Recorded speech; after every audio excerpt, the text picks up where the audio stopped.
नमस्कार दोस्तों, मैं हूं रंजीत और स्वागत है आप सभी का आरके सिविल पाठशाला यूट्यूब चैनल पर।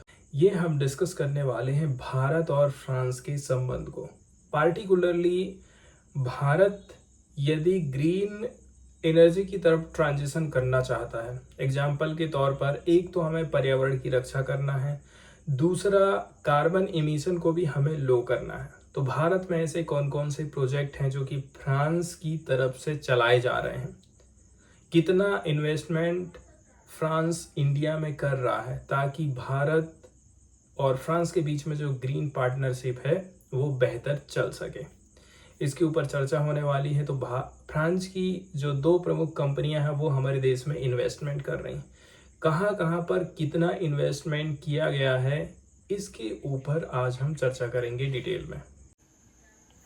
तो चलिए दोस्तों, आगे बढ़ते हैं और डिस्कस कर लेते हैं इस महत्वपूर्ण आर्टिकल को जो कि भारत और फ्रांस के रिलेशनशिप को बताता है। पार्टिकुलरली भारत यदि चाहता है कि हम हमारे देश में कार्बन उत्सर्जन को कम करें, ग्रीन एनर्जी की तरफ ट्रांजिशन करें, तो उसमें हाल फिलहाल में फ्रांस की तरफ से कौन कौन से प्रोजेक्ट चलाए जा रहे हैं, कितना इन्वेस्टमेंट किया गया है, कौन कौन सी कंपनियां फ्रांस की हमारे देश में इन्वेस्टमेंट का काम कर रही हैं, इसके ऊपर हम चर्चा करने वाले हैं।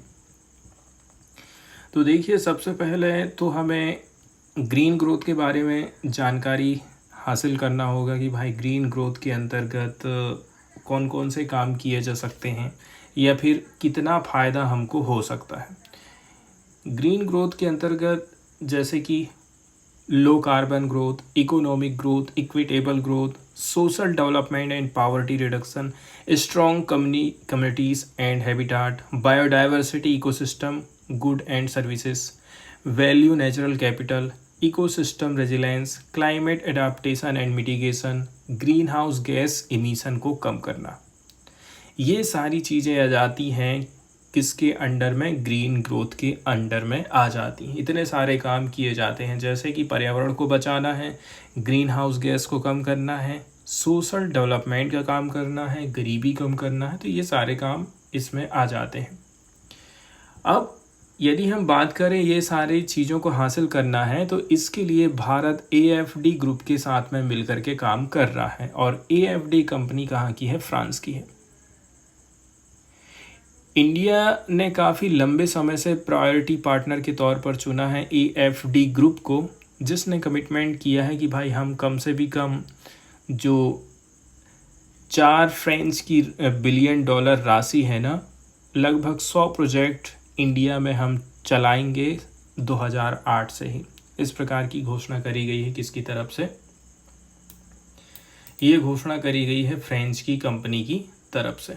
तो ये काफ़ी महत्वपूर्ण हो जाता है भाई कि इतना सारा प्रोजेक्ट, तो कितना मात्रा का ये जो प्रोजेक्ट लगाए गए हैं, 100 प्रोजेक्ट चल रहे हैं भारत में कम से भी कम 2008 से अभी तक देखेंगे, 4 बिलियन यूरो जिसकी कीमत है। आगे हम बात करते हैं इंडो फ्रेंच हॉरिजॉन 2047 के रोड मैप की। तो ये जो रोड मैप रहा था, इसके प्रमुख जो पॉइंट है यहाँ पर आप देख सकते हैं कि किन किन क्षेत्र में हमको काम करने की ज़रूरत है।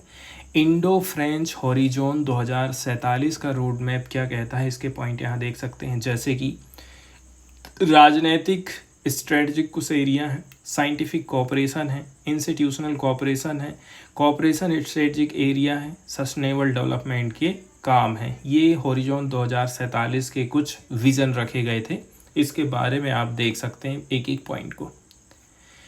तो जुलाई 2023 में 14 जुलाई 2023 में फ्रांस में वहाँ के जो प्रेसिडेंट थे इमैनुअल मैक्रोन और प्रधानमंत्री नरेंद्र मोदी ने एलिवेटेड किया था पार्टनरशिप फॉर प्लानेट को।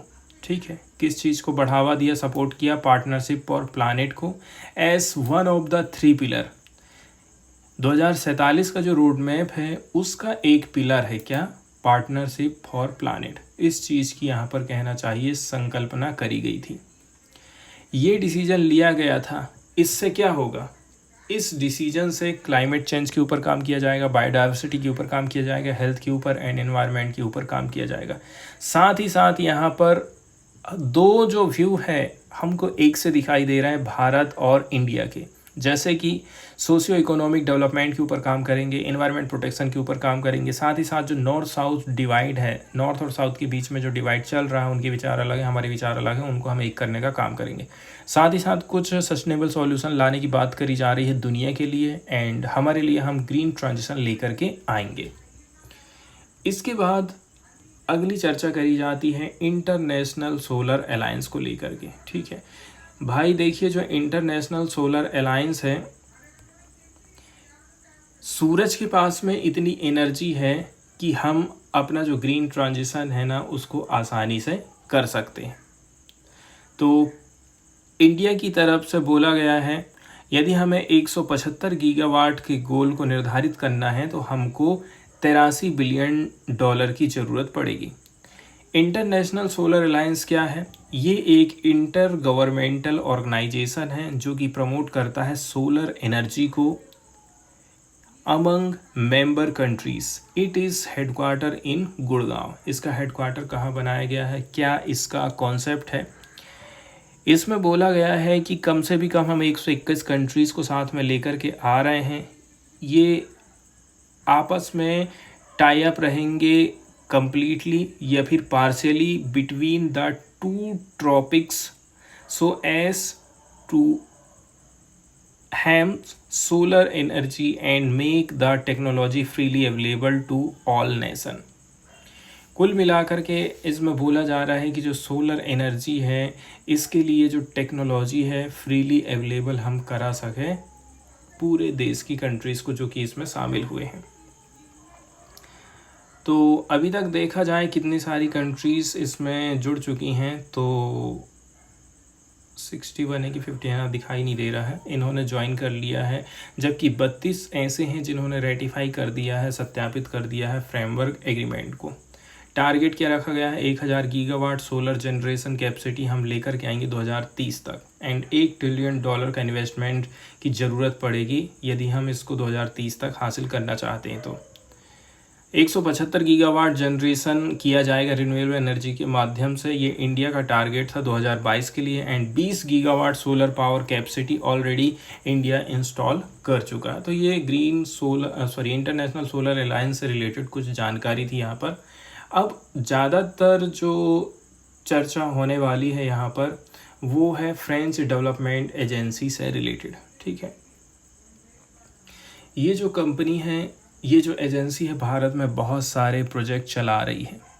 ठीक है, जैसे कि यदि असम में वन हॉर्न राइनोस को प्रोटेक्शन करना है, या फिर पुणे में मेट्रो रेल सिस्टम लगाना है, चंडीगढ़ का जो फ्यूचर वाटर सप्लाई सिस्टम है इसमें मदद करना हो, इन सब काम में आप इसकी हेल्प देख सकते हैं कि इस कंपनी ने मदद करी है। कुल मिलाकर के देखा जाए बहुत सारे प्रोजेक्ट्स इस कंपनी के द्वारा चलाए जा रहे हैं। कहाँ पर? इंडिया में। फ्रांस की जो इंटरनेशनल पार्टनरशिप स्ट्रेटजी रही थी, इसके अंतर्गत 3 चीज़ें शामिल करी गई हैं।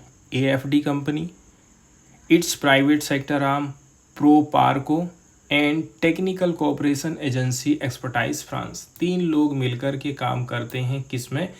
फ्रांस के इंटरनेशनल पार्टनरशिप स्ट्रेटजी को।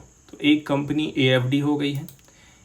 फ्रांस के इंटरनेशनल पार्टनरशिप स्ट्रेटजी के माध्यम से ग्रोथ को बढ़ावा देना, सस्टेनेबल डेवलपमेंट गोल लेकर के आना, इस प्रकार के काम निर्धारित करे गए हैं। ठीक है, साथ ही साथ देखिए 4200 जो प्रोजेक्ट हैं 150 से भी ज़्यादा कंट्रीज़ में चलाए जा रहे हैं। पिछले ही साल यदि हम बात कर लें तो AFD ग्रुप की तरफ से 1000 से भी ज़्यादा न्यू प्रोजेक्ट जिनकी कीमत है 13.5 बिलियन यूरो, इतने का प्रोजेक्ट चलाया गया है इंडिया में।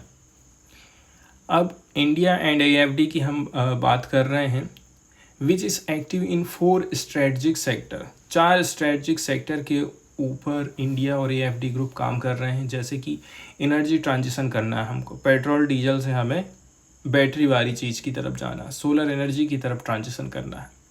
हमारे जो शहर हैं उनका सस्टेनेबल डेवलपमेंट होना चाहिए। ऐसा ना हो कि पानी, बारिश का पानी पूरा जमा हो जा रहा है, आग लग रही है तो लोगों को हम बचा नहीं पा रहे हैं। शहरों की व्यवस्था हमें ऐसी करना है कि वो सस्टेनेबल तरीके से विकास को लेकर के आगे जा सकें। साथ ही साथ बायोडाइवर्सिटी कंजर्वेशन है एंड जो टेरिटरीज़ हैं उनके लिए काम कर रहा है। साथ ही साथ जो इनइक्वालिटी है उसको काम करना है। इस प्रकार से देखा जाए 4 इसके एरिया निर्धारित करे गए हैं। अब इंडिया में बहुत सारे प्रोजेक्ट यहाँ पर चलाए जा रहे हैं AFD कंपनी की तरफ से। 2008 से ही देखा जाए तो 4 बिलियन पैसा इन्वेस्टमेंट किया गया है। 100 प्रोजेक्ट चलाए जा रहे हैं इंडिया में, ठीक है, जो कि Indian public and private partnership के साथ में काम हो रहा है। इन्हीं सब बातों से नंबर 1 पार्टनर बन गया है AFD का इंडिया, ठीक, फाइनेंशियल एक्सपोजर के हिसाब से यदि देखें। साथ ही साथ 83% जो इसकी पोर्टफोलियो है ये कंट्रीब्यूट करते हैं किसके ऊपर, क्लाइमेट चेंज मिटिगेशन के ऊपर, एडाप्टेशन के ऊपर, एंड 63% एड्रेस करते हैं जेंडर इक्वालिटी के ऊपर। पैसा कहाँ खर्चा हो रहा है, climate change mitigation and adaptation, साथ ही साथ जेंडर इक्वालिटी के ऊपर पैसा खर्चा किया जा रहा है। 2023 अकेले में ही आप देख लेंगे ना तो बहुत सारे, लगभग 400 मिलियन यूरो पैसा खर्चा किया गया है क्लाइमेट चेंज प्रोजेक्ट के ऊपर। 2 क्रेडिट लाइन हैं, किसको दी गई है, इंडियन पब्लिक बैंक को दी गई है। एक पॉलिसी लोन किसके लिए, हिमाचल प्रदेश के लिए, ताकि वो बूस्ट कर सके इसके डिजास्टर रिस्क मैनेजमेंट कैपेसिटीज़ को। साथ ही साथ एक नेशनल प्रोग्राम चलाया गया है ताकि इंक्रीज़ किया जा सके अर्बन वाटर मैनेजमेंट को। सैनिटाइजेशन 20 सिटीज़ में लाया जाएगा, ठीक है। साथ ही साथ 4 इन्वायरमेंट प्रोटेक्शन प्रोजेक्ट साइन किए गए हैं 2023 में, एंड उनका जो इम्प्लीमेंटेशन का काम है ना वो चालू हो चुका है। तो आप देख सकते हैं कि कितने सारे प्रोजेक्ट इसके द्वारा चलाए जा रहे हैं। अब कुछ राज्य हैं जहाँ पर भी इसका काम चल रहा है, जैसे कि राजस्थान में एक प्रोजेक्ट राजस्थान में चल रहा ताकि फॉरेस्ट कवर को बढ़ावा दिया जा सके। साथ ही साथ वाइल्ड लाइफ के लिए बेटर कंडीशन पैदा करी जा रही हैं ताकि उनको हम रिप्रोड्यूस कर सकें। सस्टेनेबल लाइवलीहुड प्रोवाइड किया जाएगा लोकल समुदाय के लोगों को।